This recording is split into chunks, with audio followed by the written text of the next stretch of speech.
Scary एक horror stories.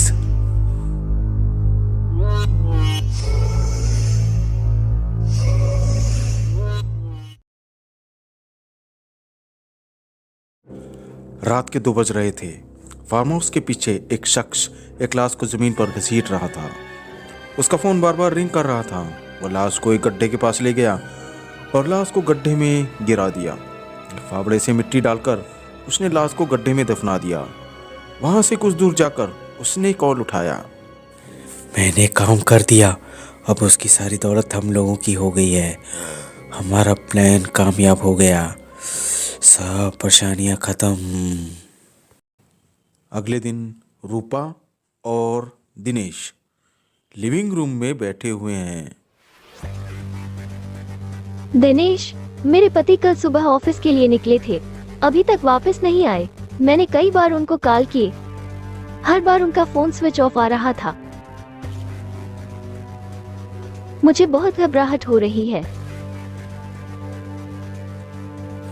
रूपा, तुम बिन वजह टेंशन ले रही हो।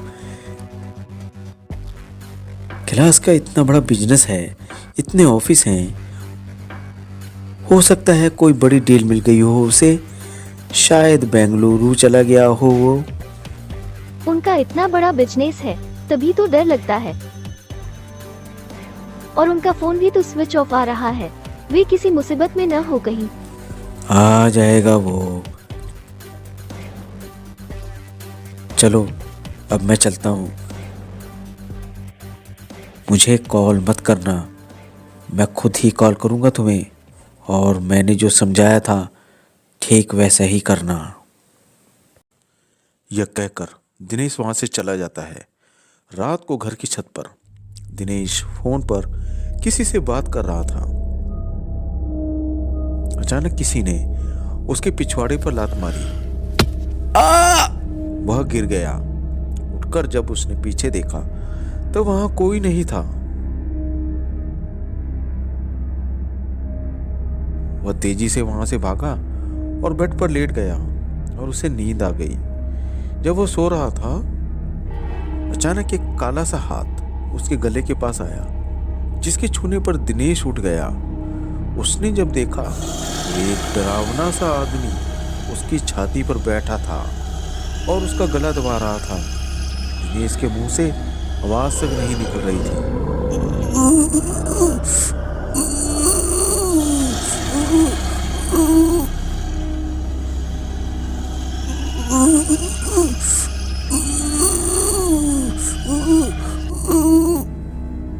दिनेश ने फिर पूरी कोशिश की। उसकी चीख निकली और उसकी आंखें खुली। इस सपने से वो बहुत घबरा गया था। दूसरे दिन उसने रूपा को कॉल किया। रूपा, रूपा, मुझे तुमसे आज ही मिलना है। तुम घर पर ही हो ना? हाँ, घर पर ही हूँ, लेकिन तुम इतने डरे हुए क्यों लग रहे हो? मैं मिलके बताता हूँ तुम्हें। ठीक है, आ जाओ, तब तक मैं शावर ले लेती हूँ। कहकर रूपा ने कॉल काट दिया। फिर बाथरूम में चली गई। थोड़ी देर के बाद जब वो शावर में नहा रही थी तो किसी ने बाथरूम के दरवाजे पर हाथ रखा, जिसे देख वो डर गई। उसकी चीख निकल गई। कौन है? कौन है? कौन है वहाँ? कहते हुए उसने शावर बंद किया और तौलिया लपेटकर बाहर निकली।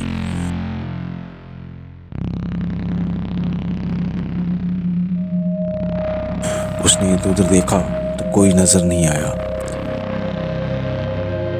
तभी किसी ने उसके कंधे पर हाथ रखा और जैसे ही वो पलटी, वो खौफनाक चेहरा ठीक उसके सामने था।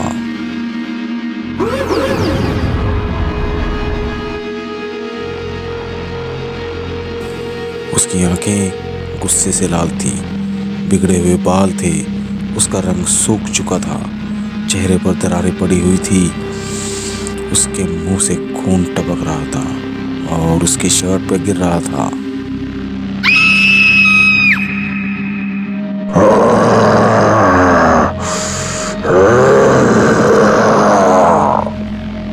उसने अपना मुंह फाड़ा और जोर से चिल्लाया। उसके चीखते ही रूपा कांप उठी और चिल्ला पड़ी। वो भयानक आवाज में बोला, क्या हुआ रूपा?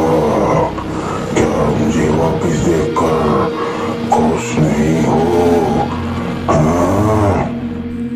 कहकर रूपा ने भागने के लिए कदम बढ़ाया। उसने रूपा के बाल पकड़ लिए और उसे जमीन पर गिरा दिया। उसके बाद उसने रूपा का पैर पकड़ा, फिर जोर से उसे बाथरूम के दरवाजे पर पटक दिया। तेज शोर के बाद वह शीशे का दरवाजा टूट गया और रूपा जमीन पे चोट खाकर गिर पड़ी। नहीं मेरी जान, अब तुम भी मेरी दुनिया में आ जाओगी। उसने रूपा का गला पकड़ा और बाथरूम के टूटे शीशे पर उसकी गर्दन तेजी से रगड़ दी। जब उस तेजधार शीशे से उसका गला कटा तो एक दबी सी चीख उसके मुंह से निकली और फिर एक तेज खून की धार उसके गले से बाहर आई। रूपा की लाश जमीन पर पड़ी थी। चारों ओर खून फैल गया। दिनेश थोड़ी देर के बाद वहां पहुंचा।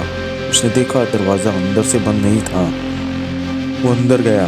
उसके सामने रूपा की लाश खून में लथपथ जमीन पर पड़ी थी, जिसे देख उसके होश उड़ गए। उसकी धड़कन तेज हो गई। उसके सामने वही डरावना आदमी खड़ा था जो उसके सपने में उसका गला दबा रहा था।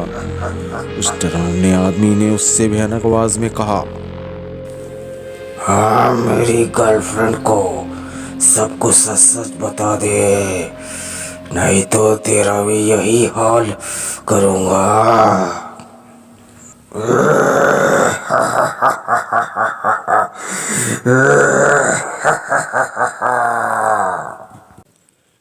यह सुनकर वो डर गया और तेजी से उसकी गर्लफ्रेंड के घर पहुंचा।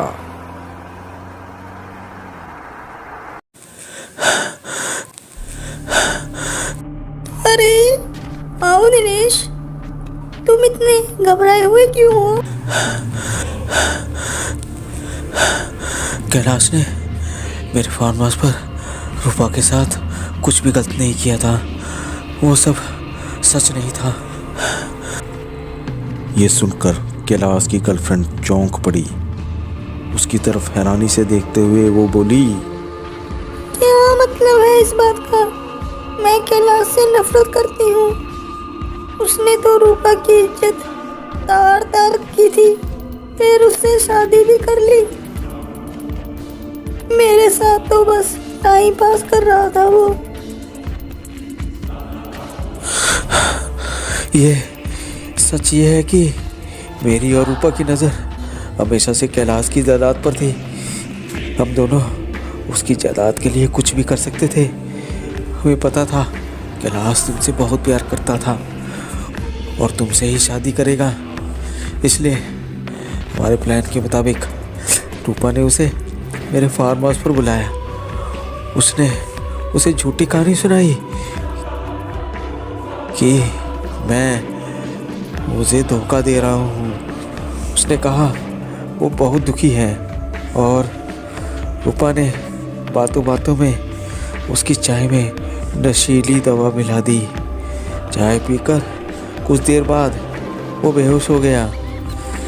प्लान के मुताबिक रूपा ने उसके कपड़े उतार दिए और बेड पर लिटा दिया। फिर रूपा ने अपने कपड़े भी फाड़ लिए, जिन्हें देखकर ऐसा लगता था कि उसके साथ जबरदस्ती की गई है। सुबह होने पर रूपा कैलाश के बेड के पास बैठकर रोने का नाटक करने लगी। उसके रोने की आवाज़ से जब कैलाश की आंख खुली तब रूपा ने उसे बताया कि उसने यानी कि कैलाश ने उसके साथ जबरदस्ती की है और जोर जोर से रोने लगी। कैलाश बहुत साफ दिल का था। उसे यकीन हो गया कि अनजाने में उससे बहुत बड़ी भूल हो गई है। कैलाश ने रूपा को अपनी बाहों में लपेट लिया और उसे जल्दी से शादी करने का वादा कर दिया। लेकिन शादी होने के बाद कैलाश के साथ उसने कभी सुहागरात नहीं बनाई थी, क्योंकि रूपा तो मुझसे प्यार करती थी। कुछ 10 दिन के बाद उसने मुझे रात के 1 बजे अपने घर बुलाया। उसने कैलाश को नशीली दवा पिलाकर बेहोश कर दिया था। प्लान के चलते हम दोनों ने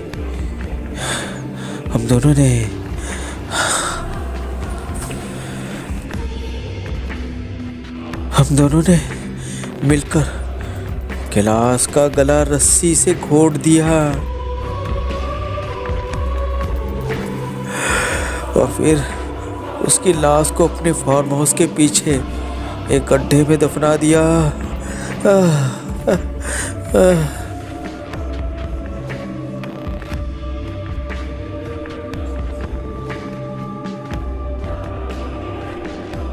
इतना घिनौना प्लान, मेरे कैलाश की जान ले ली तुम लोगों ने। अब तुम लोग नहीं बचोगे। यह कहकर जैसे ही वो चुप हुई, कमरे की लाइट्स बंद बुझ होने लगी, फिर रुक गई। कैलाश अपने डरावने रूप में दिनेश को फिर से दिखने लगा।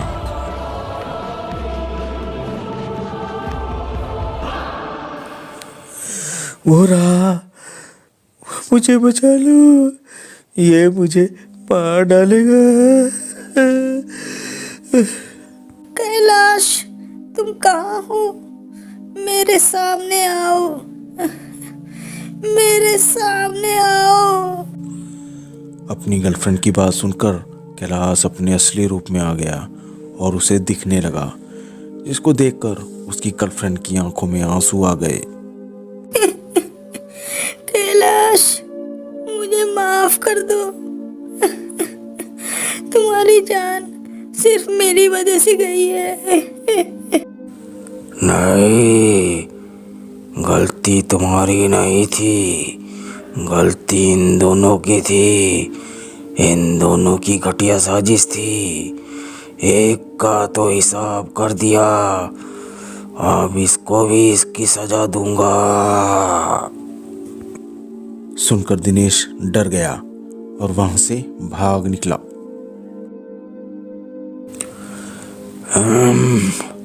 मैंने केवल तुमसे प्यार किया था, तुम ही मेरा सच्चा प्यार हो। अब मेरी सारी जायदाद तुम्हारी है, इसे संभाल कर रखना। मैं भी अब अपना आखिरी काम कर दूं, उसके बाद तुम मेरी लाश निकाल कर उसका अंतिम संस्कार करा देना। कहकर वो मुस्कुराया और उसकी गर्लफ्रेंड ने उसे हाथ हिलाकर अलविदा किया और वो वहां से गायब हो गया।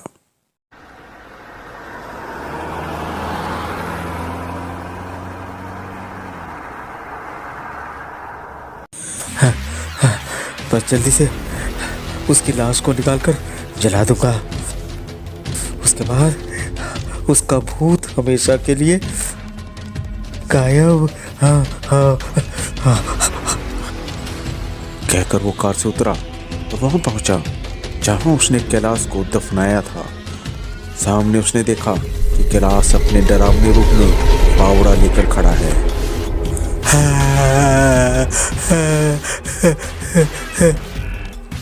यह कहकर वो चिल्लाया और भागने के लिए पैर उठाने लगा, लेकिन उसके पैर जमीन से चिपक गए। वो एक कदम भी आगे नहीं बढ़ सका। फिर कैलाश ने उसे धक्का दिया, जिससे वो जमीन पर गिर गया।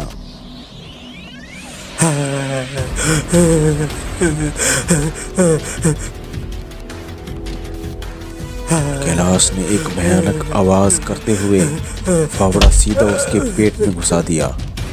उसका पेट फट गया उसकी आंतड़ियां बाहर निकल आई और कैलाश उसे मरता हुआ देख जोर जोर से हंसने लगा।